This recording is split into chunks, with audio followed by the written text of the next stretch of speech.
नमस्कार साथियों, एक बार फिर स्वागत है आप सभी की अपने YouTube channel A K H D classes में। इस वीडियो में हम आरआरबी लेवल ग्रुप डी परीक्षा के लिए जो है साइंस के महत्वपूर्ण प्रश्न जो है कवर करने वाले हैं। तो जिनका भी एग्जाम जो है फरवरी में है, बिल्कुल वीडियो को जरूर लास्ट तक देखेंगे। महत्वपूर्ण प्रश्न जो है कवर किए जा रहे हैं। तो बिल्कुल एमसीक्यू प्रश्न लिए गए, तो आप अपना टेस्ट भी यहाँ लगा सकते हैं और चेक कर सकते हैं बिल्कुल कि कितने प्रश्न जो है हम इन प्रश्नों में से सही कर पा रहे हैं। इसलिए वीडियो को बिल्कुल जो है लास्ट तक जरूर देखिएगा।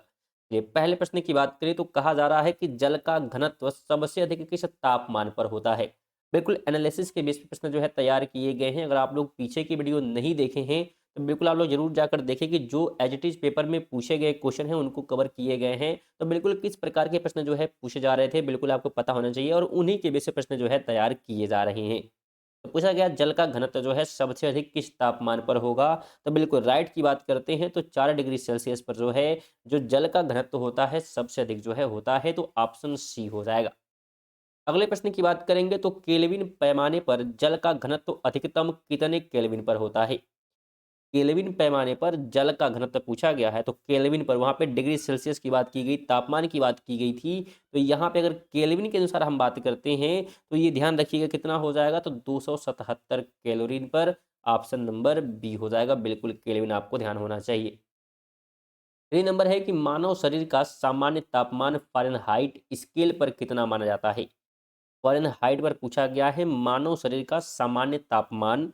तो यह होता है, ध्यान रखिएगा कितना, तो 98.6 डिग्री फ़ारेनहाइट। सी ऑप्शन हो जाएगा। 4 नंबर कहता है कि 0 डिग्री सेंटीग्रेड कितने डिग्री फ़ारेनहाइट के बराबर होता है। 0 डिग्री सेंटीग्रेड कितने डिग्री फ़ारेनहाइट के बराबर होता है। तो यह होता है 32 डिग्री फ़ारेनहाइट के बराबर। बी ऑप्शन हो जाएगा। 5 नंबर की बात करेंगे तो परम शून्य ताप का मान कितना होता है। परम शून्य ताप की बात यहाँ पे की गई है, तो यह होता है -273.15 डिग्री सेल्सियस पर। ऑप्शन नंबर बी हो जाएगा। नेक्स्ट की बात करेंगे तो क्रोयोजेनिक इंजन किस तापमान पर चलने वाले इंजन को कहते हैं। क्रायोजेनिक इंजन जो है किस तापमान पर चलने वाले इंजन को कहा जाता है। तो ये जो कम तापमान पर चलते हैं उन इंजन को कहा जाता है। बी ऑप्शन हो जाएगा। बिल्कुल इतने प्रश्न कवर किए जा रहे हैं, बिल्कुल एनालिसिस के बेस पर हैं। इसलिए वीडियो को अगर बीच में आप छोड़ेंगे तो महत्वपूर्ण प्रश्न आपको छोड़ सकते हैं। इसलिए वीडियो को लास्ट तक जरूर देखें। साथ में करंट अफेयर भी कवर किए गए जो आपके पेपर के लिए इंपॉर्टेंट होंगे, तो करंट अफेयर की वीडियो भी जरूर देखें। बिल्कुल आपके अगर हम देखें तो चैनल पर प्लेलिस्ट बना हुआ है, उससे जाकर आप लोग देख सकते हैं कि हाँ किस डेट के लिए कौन से करंट अफेयर इंपॉर्टेंट है, बिल्कुल कवर किए जा रहे हैं। आगे बात करेंगे, ये प्रश्न हमारा हो चुका था। 7 नंबर है कि सूर्य का प्रकाश पृथ्वी पर किस माध्यम से पर पहुंचता है। किस माध्यम से पहुंचता है ये पूछा गया है। सूर्य का प्रकाश पृथ्वी पर किस माध्यम से पहुंचता है। चालन है, संवहन है, विकिरण है, या इनमें से कोई नहीं।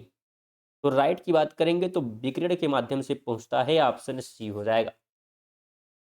आगे बात करेंगे तो किशोरों के लिए कौन सा भोजन एक संतुलित आहार माना जाता है। रोटी और चावल है, चिप्स और नूडल्स है, दूध या केवल फल। किशोरों के लिए बात यहाँ पे की गई है, तो इनके लिए ध्यान रखिएगा दूध जो है अच्छा आहार, संतुलित आहार माना जाता है। ऑप्शन नंबर सी इसका बिल्कुल राइट होगा, जितने लोग सी राइट किए हुए हैं। आगे बात कर लेते हैं, तो अगला प्रश्न हमारा कहा जा रहा है कि सामान्य जुकाम के इलाज के लिए किस विटामिन का उपयोग किया जाता है। सामान्य जुकाम की बात यहाँ पे की गई है, तो इसके लिए ध्यान रखिए अगर हम बात करें तो विटामिन जो है सी का जो है उपयोग किया जाता है। ऑप्शन नंबर सी बिल्कुल जितने लोग दिए हैं राइट ऑप्शन हो जाएगा।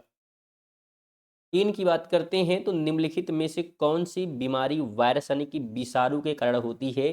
टाइफाइड है, हैजा है, एड्स है, और एंथ्रोक्स है।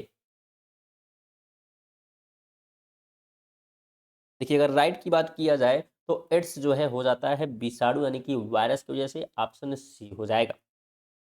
11 नंबर है कि ट्यूबरक्लोसिस यानी कि टीबी बीमारी किसके कारण होती है। प्रोटोजोआ है, वायरस है, जीवाणु है, या कवक है। टीबी की बात यहाँ पे की गई है, तो टीबी ध्यान रखिएगा जीवाणु की वजह से, बैक्टीरिया की वजह से होता है। ऑप्शन सी इसका राइट हो जाएगा। 12 नंबर है कि रक्त में यूरिक अम्ल की अधिकता किस बीमारी का लक्षण है। पीलिया, गठिया, निमोनिया, या मधुमेह। अगर यूरिक अम्ल की अधिकता है तो यह बताता है कि गठिया रोग को, किसको, तो गठिया रोग को। ऑप्शन नंबर बी हो जाएगा। 13 है कि बच्चों में जो है प्रोटीन की कमी से होने वाली बीमारी कौन सी है? प्रोटीन की कमी से होने वाली बीमारी की बात यहाँ पे की गई है, तो उसका नाम क्या हो जाएगा? तो नाम बिल्कुल ध्यान रखिएगा, क्वासियुरक। क्या है? ये ऐसे है, क्वासियुरक। ऑप्शन नंबर क्या होगा? तो बिल्कुल आपको ध्यान रखना है, ए वाला राइट हो जाएगा। 14 नंबर है कि एंजियोप्लास्टी मानव शरीर के किस अंग में की जाती है? एंजियोप्लास्टी मानव शरीर के किस अंग में की जाती है? तो इसे जो है किया जाता है हृदय में। ऑप्शन नंबर सी हो जाएगा। 15 नंबर है कि विद्युत का सबसे अच्छा चालक कौन सा है? चांदी है, तांबा है, एल्युमिनियम है और लोहा है। तो अगर विद्युत के सबसे अच्छे चालक की बात की जाएगी तो चांदी हो जाएगा। क्या हो जाएगा? सिल्वर हो जाएगा। Option A. 16 नंबर है कि ओजोन परत के क्षरण के लिए मुख्य रूप से कौन सा रसायन जिम्मेदार है? ओजोन परत के क्षरण के लिए बात यहाँ पे की गई है, तो इसके लिए जो है क्लोरोफ्लोरोकार्बन जो है जिम्मेदार है। CFC जिम्मेदार है। Option C.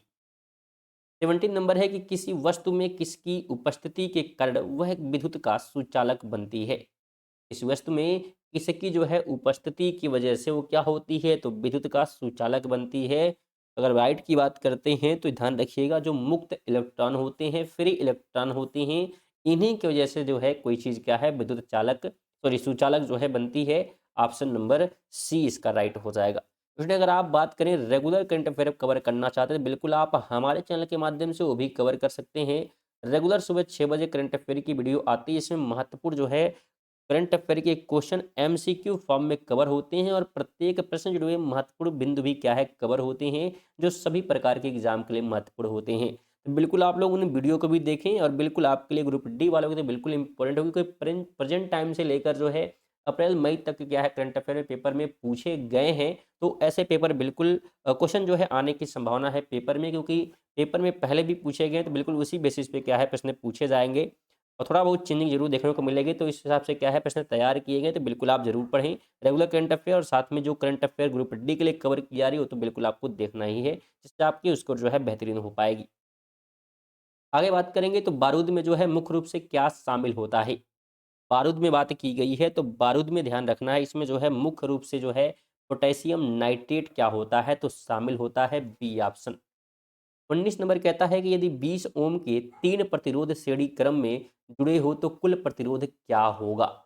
श्रेणी जो है क्रम की बात की गई है, तो यह हो जाएगा बिल्कुल 60 ओम। Option number C.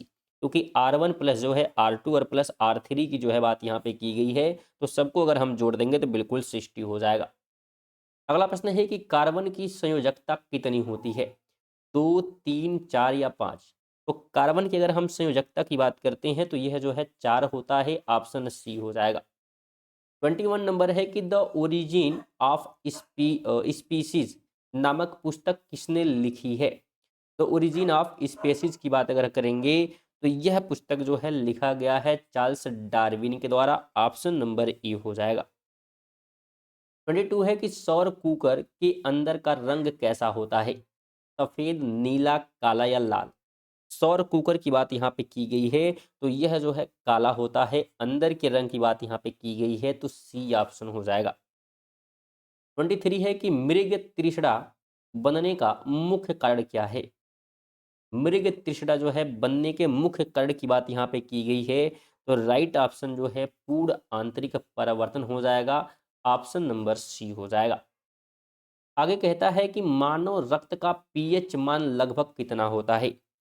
मानव रक्त के पीएच जो है मान की बात यहाँ पे की गई है, तो यह जो है ध्यान रखिएगा यह होता है 7.4। B option. 25 नंबर है कि हवा की शक्ति और वेग मापने के लिए किसका उपयोग किया जाता है? हवा की शक्ति और वेग मापने के लिए ध्यान रखिएगा, इसमें जो है उपयोग होता है एनीमोमीटर। ऑप्शन नंबर सी हो जाएगा। ये थे हमारे 25 जो है साइंस के महत्वपूर्ण प्रश्न। अगर आप टेस्ट दिए हैं तो कितने प्रश्न सही किए हैं बिल्कुल कमेंट करें। कोई सजेशन है तो बिल्कुल आप सजेस्ट कर सकते हैं, और वीडियो कैसी लगी बिल्कुल कमेंट करिएगा। और अगर थोड़ा सा जो है टाइम मिले तो वीडियो को लाइक जरूर आप स्टूडेंट लोग किया करें। साथ में जो है आप सभी से निवेदन रहती है कि बिल्कुल जितने लोग वीडियो को देख रहे हैं कम से कम एक जरूर शेयर कर दीजिएगा। और रेगुलर अगर प्रैक्टिस करना चाहते हैं तो बिल्कुल आप चैनल को सब्सक्राइब कर सकते हैं। करंट अफेयर बिल्कुल बताइए आप पढ़ सकते हैं और सब्सक्राइब करना इसमें बिल्कुल फ्री होता है। नीचे आपको सब्सक्राइब बटन दिखेगा, जिस पे आपको क्लिक कर देना है और बेल आइकन को जो है ऑल पर सेट कर देना है, जिससे कि क्लासेस जब भी स्टार्ट हों नोटिफिकेशन आपको सबसे पहले मिल जाए। चलिए इसी के साथ मिलते हैं अगली वीडियो, तब तक के लिए जय हिंद, वंदे मातरम।